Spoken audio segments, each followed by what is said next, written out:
Hello there and welcome to Leaps and Hounds with me, Charlotte Hawkins. This is episode 4, Aggression with Rocky the Reactor. I've come along to the Dogs Trust Rehoming Centre here in West London. They do brilliant work with dogs. I've been a big supporter of theirs for many years now, and they're seeing a record number of dogs being given up at the moment. And a big reason is because of unwanted behaviours. So whether it's incessant barking, whether it's recall, jumping up, or like we're going to talk about today, aggression with Rocky, we are here to help. We've got a bite-sized guide of what you can do in that situation. And I've got expert Kris Glover here on hand, who's going to talk us through all the top tips. She's Head of Clinical Behaviour Services at the Dogs Trust. She is fluent in all things dog. So let me introduce you now to Rocky, who's going to come in now with his handler, Roy. Now, Rocky is described as a lurcher. You can definitely see he's got greyhound in him. He's a long-term resident here, isn't he, Roy? Yeah. What's Rocky's story? So Rocky is a six-year-old lurcher, and we have him down as what we call an underdog here at Dogs Trust,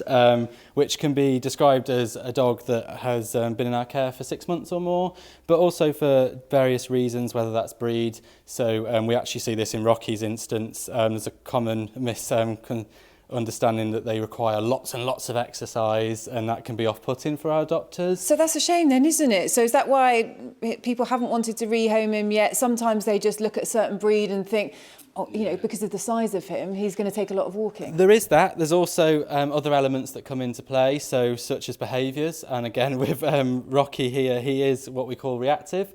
Now, he is reactive towards other dogs. Now, that's not to say he's completely aggressive with other dogs, but it is to say that he may react to dogs on site. So he does actually have some walking friends that he walks around with, but in general, he will like to shout a little bit when he does see other dogs walking around. And he's over there. He wants to go. Yeah, he does. So what we do is numerous training techniques here on site, which is kind of gaining his focus, making him feel a little bit better about the situation that's in front of him. Okay, so it's just learning how to manage that situation. Yeah. Well, listen, thank you very much. He's obviously keen to go and stretch those long legs of his, isn't he? Yeah. So thank you for that. You. I mean, Kris, this can be a big problem, can't it? I mean, we see lots of reports in the news about dog aggression and the consequences that it can lead to. What are the reasons behind it? Because there are quite a few about why a dog can be reactive. So if a dog is worried about something, they can behave in an aggressive manner, basically because they want to try and get away from the thing that they're scared of or drive the thing that they're scared of away from them. We can also find that dogs that become frustrated, so if we're preventing them from either getting away from the thing they're scared of or preventing them from getting towards the thing that they really desire, they can start to behave in an aggressive manner because they're feeling frustrated.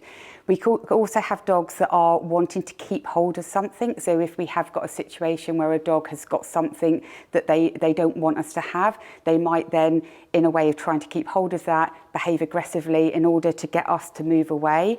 We've also need to consider unwell dogs. So poorly dogs can behave in an aggressive manner because they feel in pain, and again they want to protect themselves and move the person or the thing that they think might cause pain or is irritating to them to move away. We can also have dogs that through ageing, if we have had a dog that has always been reasonably comfortable with somebody being close to them, and as they get older, they just feel that actually moving away from something is slightly harder. They might behave aggressively rather than just get themselves up and move away. And also dogs that are tired. So again, we have to sort of consider things medically that might be going on with our dogs. Especially if this is a sudden onset of aggressive behaviour, it's likely to be something to do with medical or health issues. Now, Kris, I know you've worked with dogs for many years now. What's the worst example you've seen about an aggressive or reactive dog?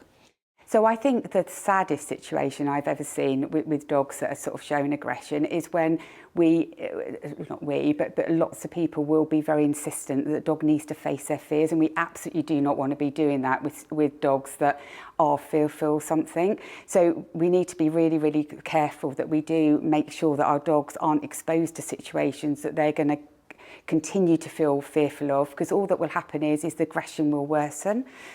So we need to make sure that we keep them at a distance that they're really comfortable with. We associate the thing that they're a little bit worried with by getting something rewarding from us. If it's frustration, we find out why. Why is our dog frustrated in that situation or that circumstance? What can we do to reduce that frustration? Very much like us, dogs will behave because of a reason, and we want to understand what that reason is in order to be able to help them feel better. Okay, and what are the reasons why a dog might be reactive with a human? What can we do in those situations? Because obviously, that's a real worry. We don't want anyone to get hurt, do we? Absolutely. So I would say, again, avoid situations like that. So if we're unsure, let's not put our dogs or a person in a situation where things might not go as well as we would like them to. So always give them as much distance as we possibly can. If we're out walking, we're in a busy street, maybe avoid that busy street. Always have that ability to be able to move away, turn around and walk away if we can. As I say, never put our dogs into situations where they're unlikely to come close enough or too close to something that they are worried by, and give them as much distance and time as possible. And also, be super careful with children, because they don't necessarily know when it's okay to approach a dog, do they? But actually, if it's eating or something, then that's definitely a no-go, isn't it? Yeah, definitely. So avoiding when they're eating, sleeping, if they're settled, resting, if they're playing, if they've got something like a food toy that typically they'd have on their own. There's some really subtle little signs that dogs will display when they're starting to feel uncomfortable. We might be able to see whites of their eyes. They might turn their heads away. We might see lip licking. They might raise a paw. They could drop their tail or raise the height of their tail. They might freeze. The very sort of usual signs that we expect to see, which would be things like growling, snarling, showing teeth, barking towards, coming towards us. I think most people are quite aware of what that indicates, but they don't look for those subtle body language changes in order to know that our dogs are uncomfortable. So if a dog is trying to increase distance away from us by moving away from us, we must make sure that the person doesn't encroach onto that dog's space, into that dog's space. And what about when people are out and about then, and interactions with other dogs? When is a dog most likely to be reactive with other dogs? So if we have got a dog that is worried about a dog being close by, then we again want to be very careful that we're not allowing that situation to come about if we're in a park scenario. So if we've got a dog that we know is probably going to aggress towards a dog that's approached, we probably just want to keep our dog on a lead away from other dogs, so that we are just giving them that distance that they feel comfortable with. Some dogs don't like being sniffed from behind, and some dogs will naturally sit in order to avoid that. But I think, again, if we have got a scenario where we've come across a dog owner that's been lovely and patient with us, and we just keep a little bit of a distance away, and whilst our dog is just becoming sort of comfortable with that situation, we are just giving them food in order to reward that closeness, but again kept at a distance where our dog feels nice and safe, then that can be quite helpful. It's just about trying to allow our dogs to learn that actually dogs are not going to encroach on their space or come too close to make them feel uncomfortable. Now, you've talked about the warning signs for what people should look out for, so they can spot in a dog if it looks uncomfortable, if it looks like it might attack. What happens if the worst does happen and that dog does bite someone? What can you do in that situation? Immediately separate. So if it happens inside the home, maybe pop our dog into another room, behind a closed door, a room that they're comfortable in. If it happens outside, obviously we get our dogs on the lead and separate.